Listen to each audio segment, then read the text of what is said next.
Praise the Lord. கர்த்தரும் இரட்சகரும் ஆகிய இயேசு கிறிஸ்துவின் இனிய நாமத்தினாலே உங்களுக்கு என் அன்பின் வாழ்த்துக்கள். இந்த நல்ல நாளை காண செய்த தேவனுக்கு ஸ்தோத்திரம் உண்டாவதாக. கர்த்தருடைய கிருபை உங்கள் ஒவ்வொருவரையும் சூழ்ந்து கொள்வதாக. அப்போஸ்தலர் நடபடிகள் 28வது அதிகாரம் 15வது வசனம். அவ்விடத்திலுள்ள சகோதரர்கள் நாங்கள் வருகிற செய்தியை கேள்விப்பட்டு சிலர் அப்பியூபுரம் வரைக்கும் சிலர் 3 சத்திரம் வரைக்கும் எங்களுக்கு எதிர்கொண்டு வந்தார்கள். அவர்களை பவுல் கண்டு தேவனை ஸ்தோத்தரித்து தைரியம் அடைந்தான். கர்த்தருடைய பரிசுத்த நாமம் மகிமைப்படுவதாக.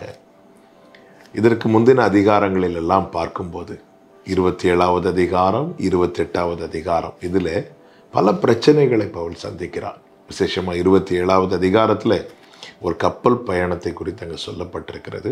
அதில் பவுலோடு கூட 275 பேர் இருக்கிறார்கள். பவுலையும் சேர்த்து 276 பேர். அந்த இடத்துல பவுல் தேவனை ஸ்தோத்தரித்து தைரியப்படைந்தான் என்று சொல்லப்படவில்லை. அடுத்த அதிகாரத்தில் ஒரு தீவில் போகிறாங்க. அங்கேயும் இதை குறித்து சொல்லப்படவில்லை. அங்கே பல பிரச்சனைகளை சந்திக்கிறார், நம்பிக்கையெல்லாம் அறிக்கை செய்கிறார். ஆனால் அந்த இடத்துல பவுல் தேவனை மகிமைப்படுத்துகிறவனாய் அங்கே காணப்பட முடிகிறதில்லை. காரணம், அடித்த புயல், வந்த பிரச்சனை, ஜனங்களுடைய பார்வை, இப்படி பல சூழ்நிலைகள் நடுவில் இந்த பவுலை சில கர்த்தருடைய பிள்ளைகள், சகோதரர்கள் வந்து சந்திக்கிறார்கள்.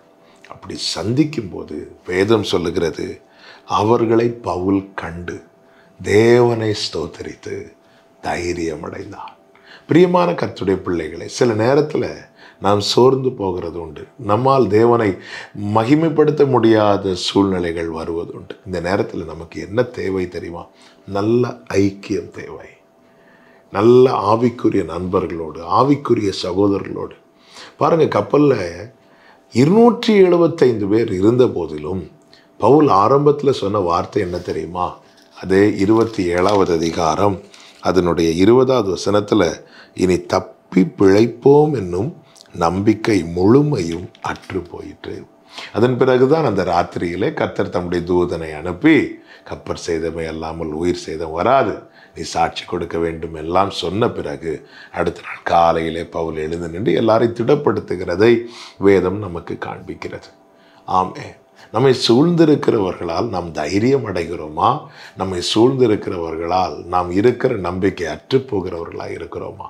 275 பேர் பவுலோடு கூட இருந்தும் தேவனை ஸ்தோத்தரித்து தைரியம் அடைய முடியாத பவுல் சில நல்ல ஆவிக்குரிய சகோதரர்களை கண்டதும் தேவனை ஸ்தோத்தரித்து தைரியம் அடைகிறார்.